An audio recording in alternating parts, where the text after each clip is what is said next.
Well, hi there. It's me, the Criterion guy, Nate Jackson, talking to you about the Criterion Collection reviewed peoples, talking about these movies. Movies like Shot Corridor! Anyway, sorry about not having this on Friday. I said I was going to do this on Friday, but better late than never. Things came up and decided and had time today, so let's get into Shot Corridor, shall we? Samuel Fuller, two Samuel Fuller movies in a row. Can you believe it? However, this one came out before The Naked Kiss. We're at number 19. 19. No, 19. Oh man, that would have been a trip if Samuel Fuller had done a war movie about Vietnam and used 19, even though he served in Korea. Though. I think he said he served in Korea. I don't know. He said he served in some war. It must have been Korea because he was like in his 30s when he served. So there you go. But anyway, let's talk about Shot Corridor because it's a whole other thing.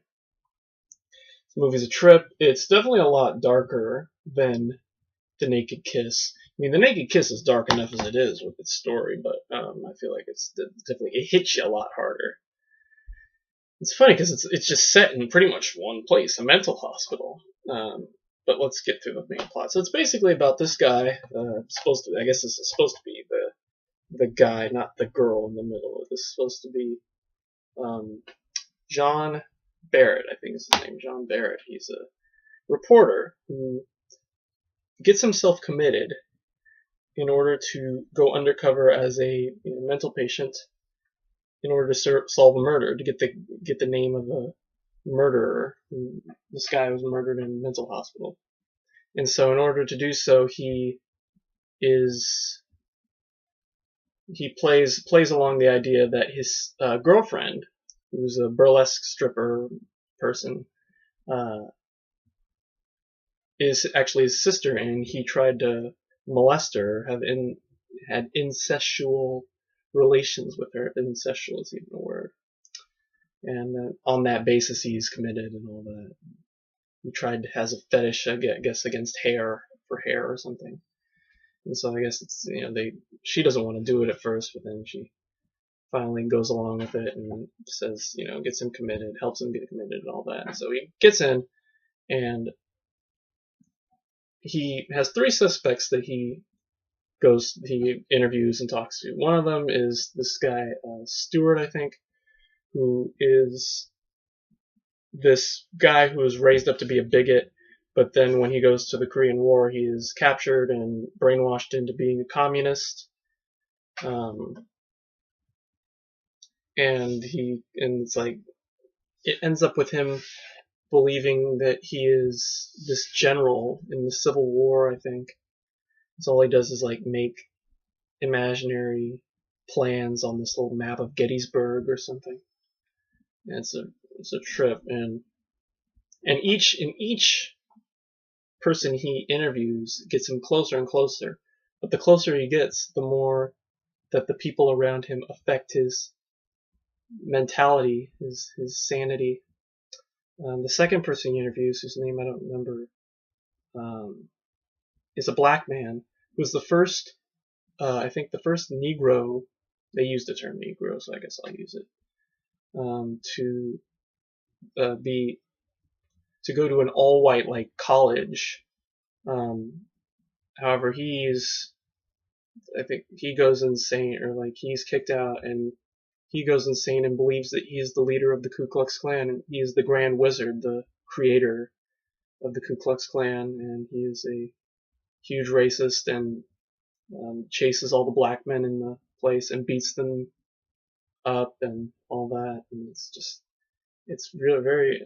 Of course, being black myself, that definitely hit me a little more, just because to hear him use that language, to hear a black man use that language is pretty trippy. I mean, I'd love to know what the direction between Samuel Fuller and that actor's name. I don't know, but yeah, and then he gets closer, but then just as he's about to tell him the name, he goes back insane and starts bashing black people again, fighting for white supremacy. And then the third guy, who's also his name, he's a doctor who was worked with, I think, the Pentagon on nuclear weapons, but his mentality was reduced to that of like a 6-year-old. So he acts like a 6-year-old, even though he has the mind of like a nuclear scientist. Um, and like, you know, like all these mental patients, they have relapses where they relapse back to their normal state, and they have this. He suddenly has his memory, his knowledge back, and but then he'll lapse back to his younger self, or his his kid self, I guess. So yeah, it's basically a lot of opposites. I mean, we have the opposite of a, a proud American versus a communist, anti-American. We have a black man, you know, against racism, toward a black man for racism. Then we have the anti, like, intelligent versus dumb. You know, it's just a trip that Fuller was playing with opposites in those cases. And the other ones, like the other mental patients, there's one that this guy thinks he's a woman who says he's pregnant with his husband's child, and I mean, but he doesn't get a lot of lines. But the one that gets a lot of lines is this opera singer who murdered his wife or something, and sings opera at, like, in the middle of the night, and forces John to chew gum to help him go to sleep and all that, even though he's already been asleep. Spills water all over the place.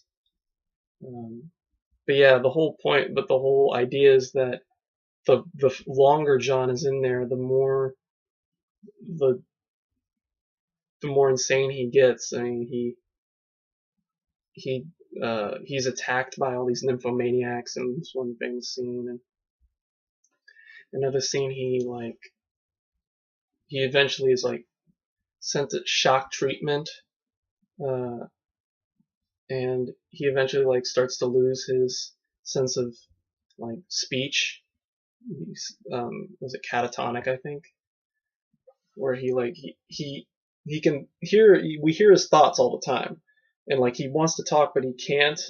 And then definitely another point, he eventually starts believing that his girlfriend is actually his sister, and she kisses him, he pushes her away and tells her never to kiss her again like that. And she's confused, and she wants him out this whole time.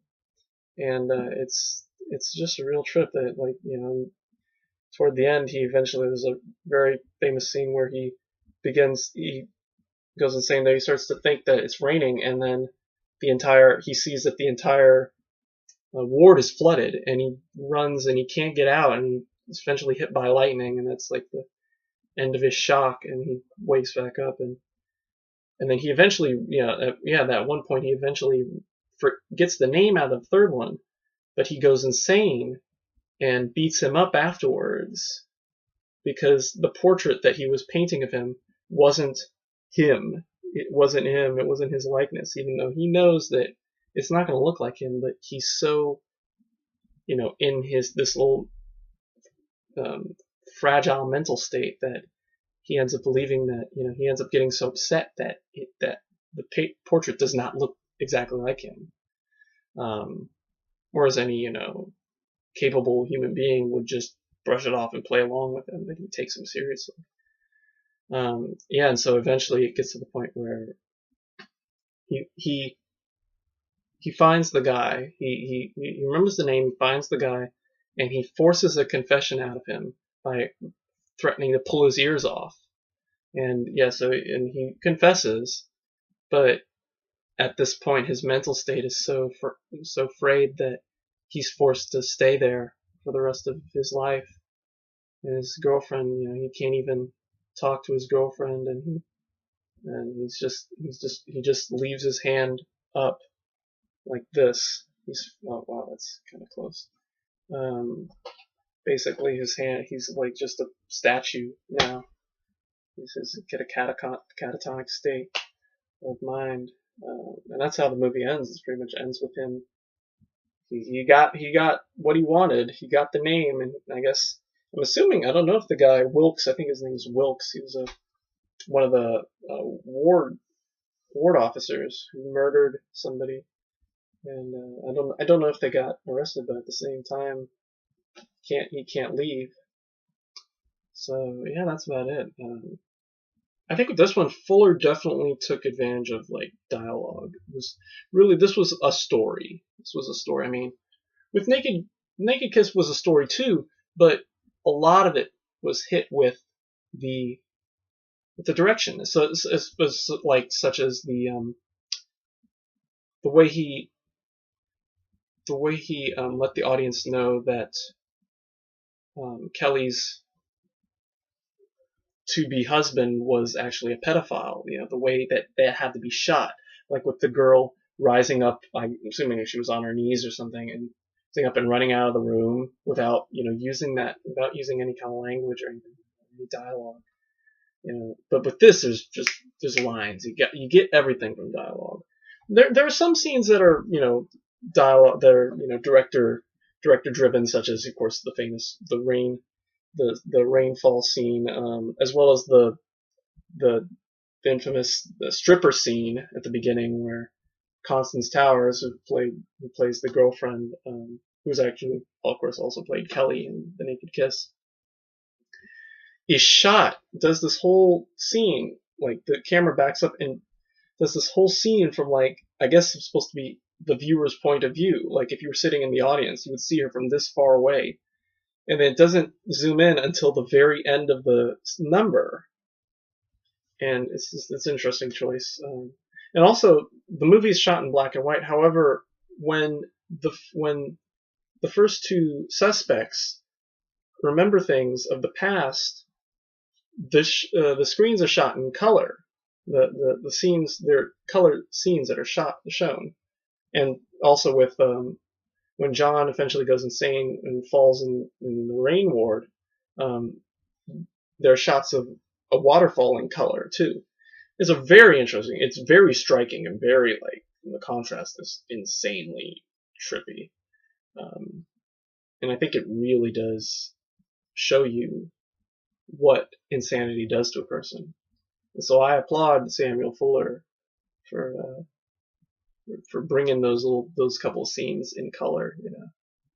It's just because it's crazy, because it is kind of crazy. It is crazy that Soul Scenes is really stylish black and white, and suddenly you get this thing of color, and it's all like really grainy film too. I don't know if it was supposed to be like that, or if the Criterion people didn't bother to remaster those scenes, but it hits you. It hits you, and it hits you hard. So yeah, that's all I got to say about the film. What do I give it? I give it an A minus. I give it an A minus just because it's a little, you kind of want a happy ending, but at the same time you don't get it, and it could have ended just a little differently. I feel like, or maybe just his insanity could have been a little more gradual or a little more apparent. I mean, eventually you do hit it, you do get it, but the hint, he could have dropped a couple more, like, smaller hints.